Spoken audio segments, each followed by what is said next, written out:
all-seeing. We are not. And our blind spots are not his blind spots. And gosh, boy, do we live in a time where, sink or swim, we need to address what we're not seeing and change, especially when it comes to this thing called culture.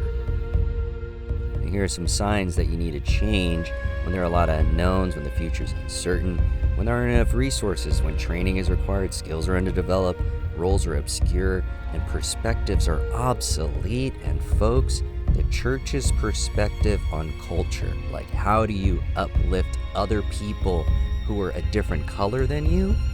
We just simply don't have the tools right now, or the tools that we do have, we're not using them.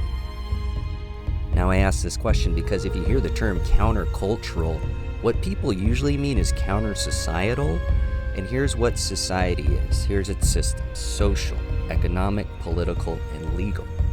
When it comes to culture, it's social patterns, it's norms, ways, values, heritage, stories, symbols, filters, and views. And basically, we get these things mixed up, especially in the church where it's world versus the ways of the kingdom. We get culture and society mixed up so much that we miss uplifting people of color. And here's the issue.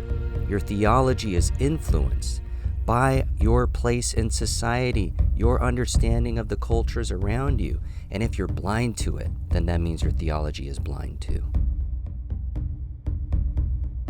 So hopefully you're like me and you don't want to have a theology with blind spots. And basically what you need to do is build awareness, listen attentively, attain understanding, evaluate and reconsider, gain real life experience, and commit to needed changes.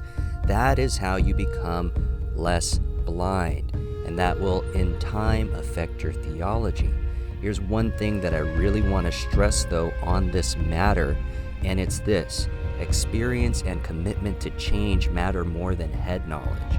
We can all be who we want to be in our own minds, but it doesn't matter if you can't translate that into your hands and feet.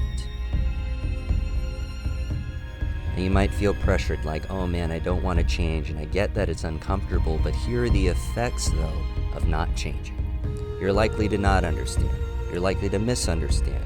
You're likely to not hear the message, be blind to society and culture, cause offense, cause defensiveness, be ethnocentric, nationalistic, and at the end of it all, compromise theologically by not loving people as God said we ought to love according to His Word. And the true cost at the end of the day to you is underestimating the power of your God-given culture, your God-given identity. So it's actually in your best interest to know these things too. I think that when people hear messages about culture, they worry about political agenda. And so here's the word, just so that we can get out of politics and get into God. For we were all baptized by one Spirit, as to form one body, whether Jews or Gentiles, slave or free, and we were given the one Spirit to drink. And basically, as a healthy body functions well, God's desire is for His people to be a healthy body with Jew, Gentile, slave, or free, empowered by the Holy Spirit.